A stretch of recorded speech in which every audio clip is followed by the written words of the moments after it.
Okay, this is Wildflower by Hura Hill. Hope I've pronounced that right. There's no title page. So fade in. New Orleans humidity is very thick during the summer, hot, rainy, and the beginning of hurricane season. During the hottest part of the day, the cicadas sing. Exterior 9th Ward Day, street.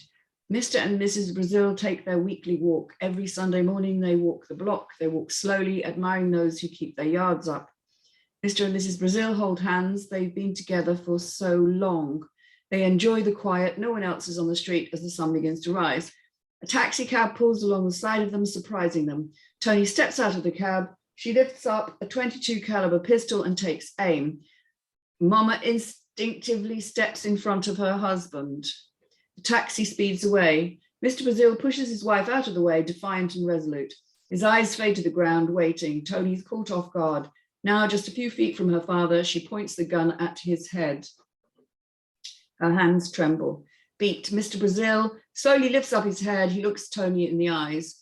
Tony steadies the gun, glances at Mama. Now, raging inside, she presses the gun to his forehead. Mama puts her hands over her mouth in fright. Tony grimaces. Mum looks away. Tony steps back again. She steadies the gun. Chinaman's words, "just be sure," resonate in her brain. Her fingers gently squeeze the trigger. She simultaneously screams with every fiber of her body. Exterior supermarket parking lot night. Super 1974, 5 years earlier. Tony Brazil. I'm sorry, I'm making notes as we go along. Tony Brazil, a recent high school grad, pushes the shopping cart up against the bumper. Attractive with melancholy eyes, a sadness about her. She opens the trunk and begins to load her groceries. She likes to shop for her mother. A horn blows, startling her. She looks over her shoulder. A car pulls up alongside her. Mel Gaines, Tony's best friend, curvy and outgoing, leans out of the window. Girl, I've been looking for you. She steps over to the car. What's going on? Tony walks back over to her car. She places the last 2 bags in the trunk. How are you doing? Closing the trunk, she leans against the car. Tony watches a mother with her 3 kids. They playfully run around her as she pushes the shopping cart to her car. The mother sees Tony, smiles briefly. Her kids disrupt her gaze. Okay. I'll get over his sorry ass. That damn Floyd. Watching the mother drive away with her kids, Tony folds her arms, thinking. I wonder if she's happy. Who? Tony stares out into nothing. Lady with the kids. You think she's happy with her life? I don't know. Mel gets out of the car. Her eyes get big. Hey, the ward's having a party tomorrow night. You going? Maybe. I found an apartment I like, so if I get the keys in the morning, I'll move in my stuff. Mel gives her a hug. I can help. Call me when you get the key. Interior lower 9th Ward, Clouette Street, party night. Music blares from the massive speakers in the front room. Mel greets the host of the party, Myron Jacks. Myron is a bodybuilder, 25 years old. What's happening? Nice party, Myron. He hands Mel a drink, kisses her on the neck. Hey, thank you. Look, I got whatever you need. Make yourself at home. Mel bounces in rhythm with the music. She looks around at all the people in the room. Thanks. I've got a friend coming, so I'm looking out for her. There's food in the kitchen. I got every album. We dancing all night, girl. A group of women walk in the front door. Myron walks over to greet them. Mel finds a seat against the wall. Interior Tony's apartment kitchen night. The last box of dishes sit on the counter. Tony looks around, satisfied with all the work she put in. The old house was converted, being so close to the college. Tony was the first to move in, so she gets the main floor. She notices the time and runs to take a shower. Interior lower 9th Ward, Clouette Street party night.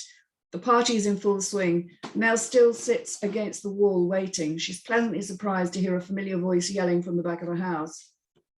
She gets up and walks toward the familiar voice. There he is, Donald Kitchens, a high school football star, 6 feet tall and great athlete on his way to Tulane University.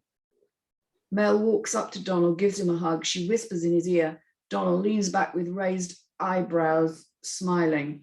Tony walks in. She sees Mel and Donald embracing, and then his eyes meet hers. He turns Mel around. Hey, girl. Glad you could make it. They embrace. Mel whispers in Tony's ear. They giggle briefly. Hey, Tony. say Mel. Donald and Mel step away from Tony. She watches them talk. Mel hunches her shoulders, walks over to Tony. Girl, I need a big favor, a huge favor. Please, Tony. Tony glances at Donald, halfway smiling, then stares at Mel. Kind of favor. Several people walk by Tony. One girl bumps into her. She stares her down. Mel grabs her by the arm. I got a way for you to get back at Floyd. Mel leads Tony outside. Front yard. Mel and Tony lean up against the chain link fence facing the house. The party seems to have flowed outside as people dance on the front porch. Myron walks out with a drink, handing it to Tony. Here you go. This is Tony. Tony, this is Myron. You're trying to get me drunk? He stands looking at Tony. You're welcome to stay, but I don't need schoolboy tricks to get a woman. Myron walks back inside. Tony smells the drink, then hands it to Mel. Damn, Tony. That was rude. What's this favor? Mel watches the dancing. She's quiet as tears well up in her eyes. She drops the drink on the ground. Call me to my car. What's wrong? Exterior street night. Walking slowly, Mel wipes her eyes. You know I love Danelle. He said if he could get with you, then, you know, as a bonus, then... What? Then he'll screw you. Yeah, girl. Please. You're trying to get back at Floyd, right? Tony looks away from Mel as they walk. Interior, Mel's house, kitchen, night. Tony and Mel sit at the table. Mel offers Tony a drink.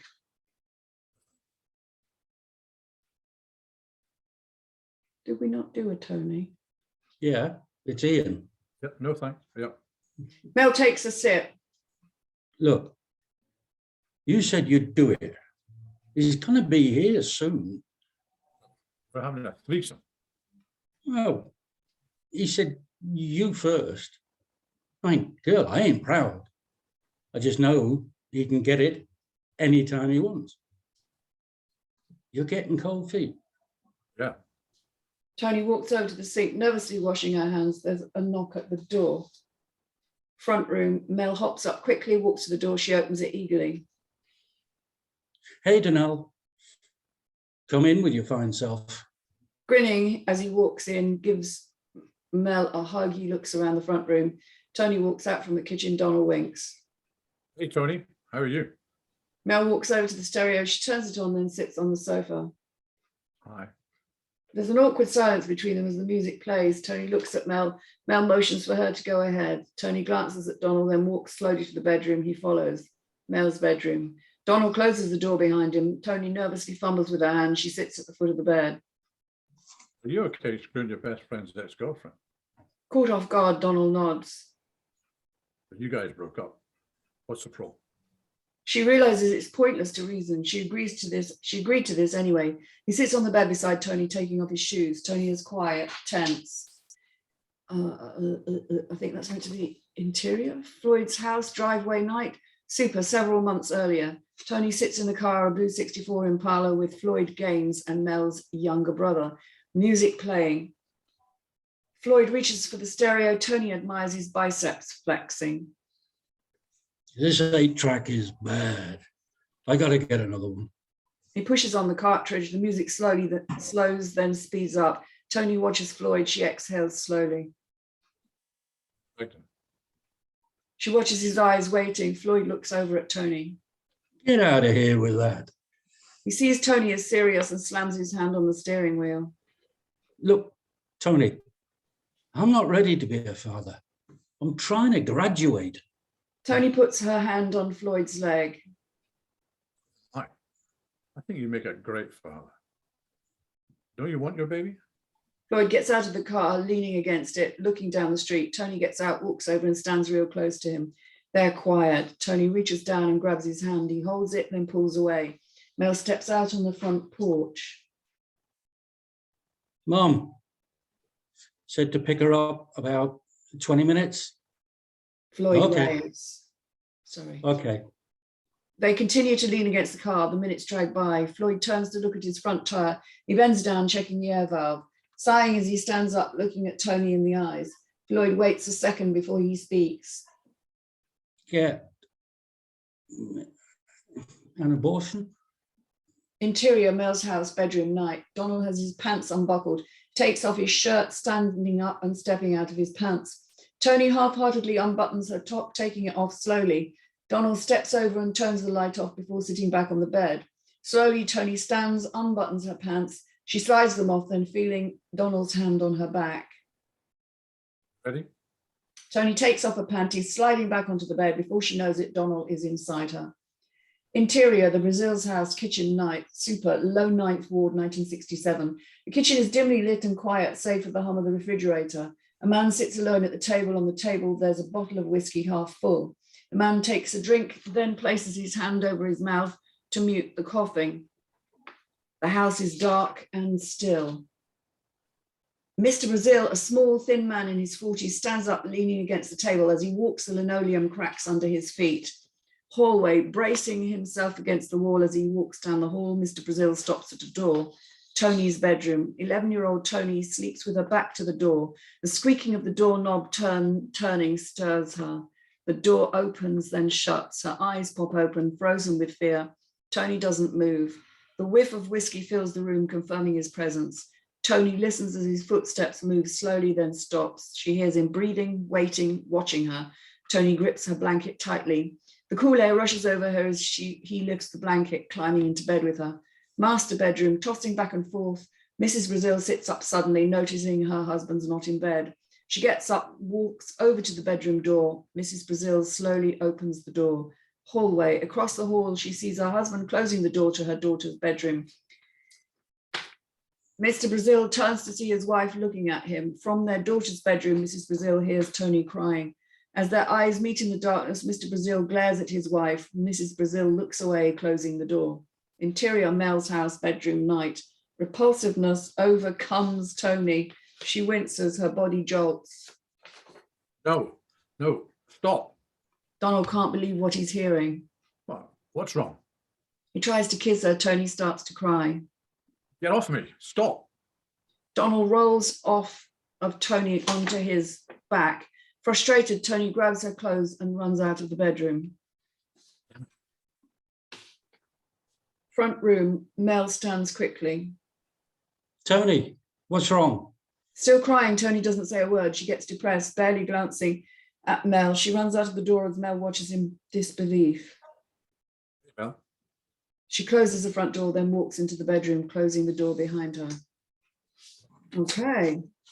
First of all, let's just mention to the writer of this that we have switched the parts so that the men are playing the women's parts. You will have gathered that. Apologies, we're thin on the ground today. Okay, who wants to start? I don't mind. I mean, as I said, I struggled with it at the beginning. I didn't get what was going on. I didn't understand at all, really, at the beginning. Couldn't connect with all the different characters. And I can see maybe now what they were trying to do with that first opening sort of scene where there wasn't a real explanation of all who the people were, because you find out a little later on, well, towards the end of that 10 pages, who they are. But maybe for our purposes, it might have been easier to, for our purposes of playing those characters, to know a little bit more about who they were up front. And maybe, I think they could have got to the point at the end, a bit quicker. I don't know if we needed all of that, in the middle. And I'm not sure what Tony was reacting to at the end. Was she reacting to the abuse, or a memory of abuse, or was she reacting to a memory of being pregnant? Which part of that was she reacting to? I didn't understand that. And I didn't really, this middle bit, I'm trying to think, this party and what have you, it didn't flow very well for me. There's a lot of, it was very, I don't know, it wasn't very well structured. I didn't feel, it didn't flow. And there was a couple of references to Chinaman. I don't know who that was, remember what that reference was. Where's that coming from? Again, in a lot of these things, maybe that would come clear in future as we read on. But I think we need to have a more clear understanding of all these relationships. And it wasn't clear that Floyd was Mel's brother, you know, and that seemed to be an important part of this, which we didn't realize until there was like a couple of words mentioned much later on, you know. So he, you know, they talk about Floyd at the beginning, but that's a point she could have said something about my brother. Being about, you know, being an asshole or whatever, but you know, we didn't get that, and that confused me a little bit as well. So yeah, that's very confusing, really. And I didn't get the Mel Donnell relationship. I didn't understand what was going on there. Okay, thank you. John. It jumped around all over the place. I couldn't personally get a flow on it because it's just staggered, and it was written like a book and not a script. There was just too much nonsense that didn't need to be in there at all. You know, it was, to use a term that we use or seem to be using constantly of late, it wasn't formatted. Yeah. So you've got scenes that would be 30-second flashback, and then you've got a party going on, which you know is going to take 5-10 minutes possibly, with all the people and all that's being told about, but it's all on one page. You know, there's no way, if this was sent out to a company, there's no way that you could time how long this production is going to take. Yeah. Yeah, I agree, John. Yeah. And I think that party really didn't need to be there at all. They could have had that conversation in any other situation, couldn't they? Yes. I mean, you didn't really need that whole description of the party. No. You could have thrown most of it in the bin and just had them at the party, the conversation, and then on to the next disjointed scene. Yeah. So, first of all, it does need a title page, and it probably has one, but just got sent to us without one. I'm crossing my fingers it does. It's formatted insofar as it's got the scene headings in the right place and everything, but you can't give a first page with people on it doing stuff like Mr. and Mrs. Brazil without saying who they are, ages, short description, you know, Mr. Brazil, 40s, you know, stout, untidy, you know, they're just very basic things. Mrs. Brazil, mid-40s, you know, natty dresser, I don't know, something, it's just something so that we can identify them. So you have to have that. Then you can't start calling one of those characters by another name. For instance, Mrs. Brazil is identified as Mrs. Brazil and then in the same scene as Mama. Doesn't work.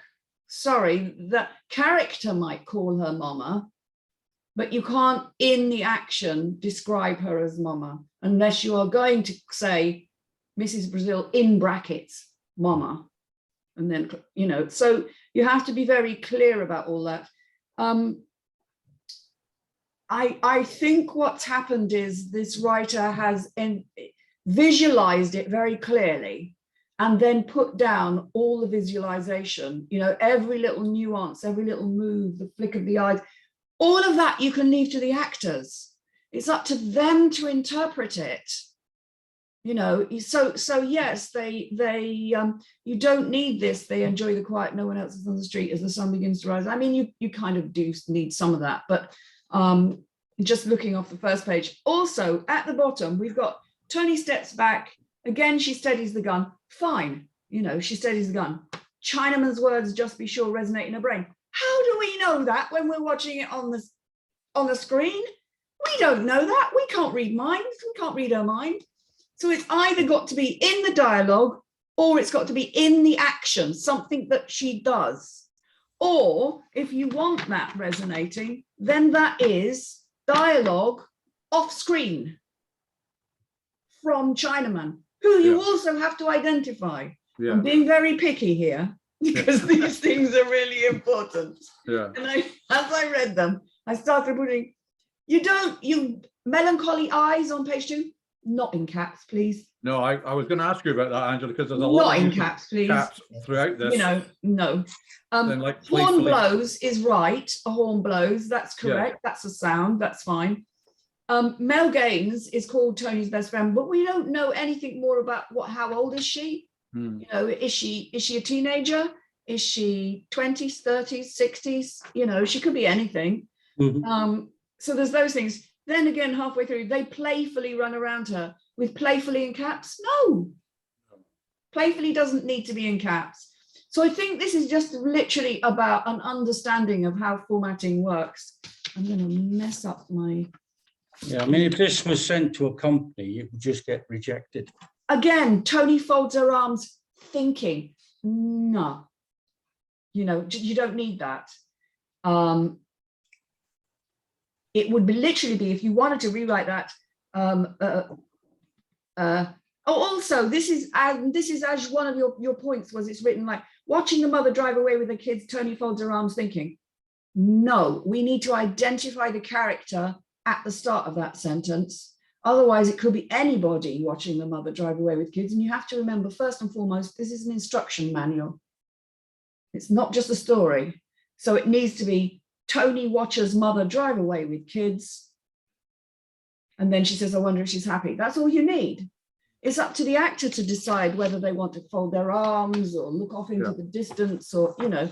So those are the sort of things that I think would help a great deal.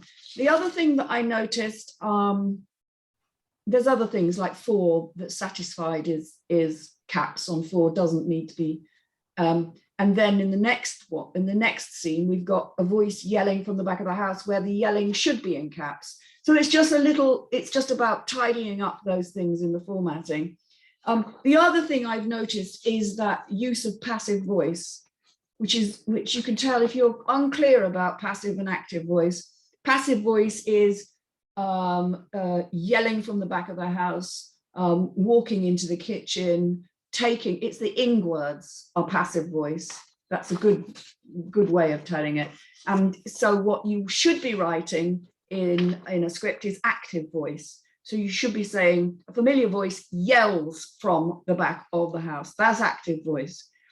And so that happens a lot throughout. In fact, as it goes through, I noticed it more and more and more in actual fact. So it starts off not too bad, but then goes into passive voice.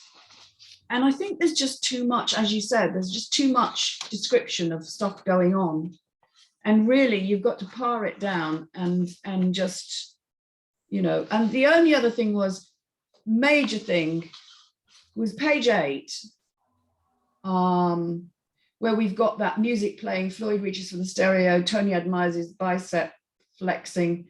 Also, there's no indication that Floyd, no, ignore me on that one. This 8-track is by okay, that whole section there, she watches his eyes waiting, he sees Tony as serious, he slams his head on the steering wheel. You don't really need those interjections between each of the dialogue. I think you just put the dialogue straight and you let the actors get on with it, you know, because otherwise it's like you're overemphasizing everything. You're sort of, I do understand what's happening, and I understand what the writer is trying to do. They're trying to give it as clearly as they can see it, so you can visualize it and say, well, but that's not how script writing works. And then just on the end of page 9, where we've got interior the Brazil's house, a man sits alone at the table. We still again need to identify who that man is, because it might be a secret to whoever's in the house, but it shouldn't be a secret to the actors or the director or the crew. Definitely, yeah. So that was it, maybe. It got particularly passive voice when we were in the hallway. Across the hall, she sees her husband closing the door, turns to see his wife looking at him, hears Tony crying. I mean, all of those things have to be active voice. So husband closes the door, she looks at him, you know, it's that. So I'm sorry if I'm laboring the point. I get quite picky with these things. other than that, the story. Yeah, I can see what's happening. I can see how you're trying to set it up, and there's history to this, and also this person that's written this, I would suggest, is possibly not a teenager or a young person. I may be wrong, but the knowledge of how to work an 8-track would put you Yeah. you might know about 8-tracks if you're a young person, but you might not know how to, you know, Yeah. work them. So yeah, that's that one. Anything else you guys would like to say? No, I think that Cool. I think we've covered it all. Yeah. But thank you for letting us read it, and I hope we've given the writer something to think about.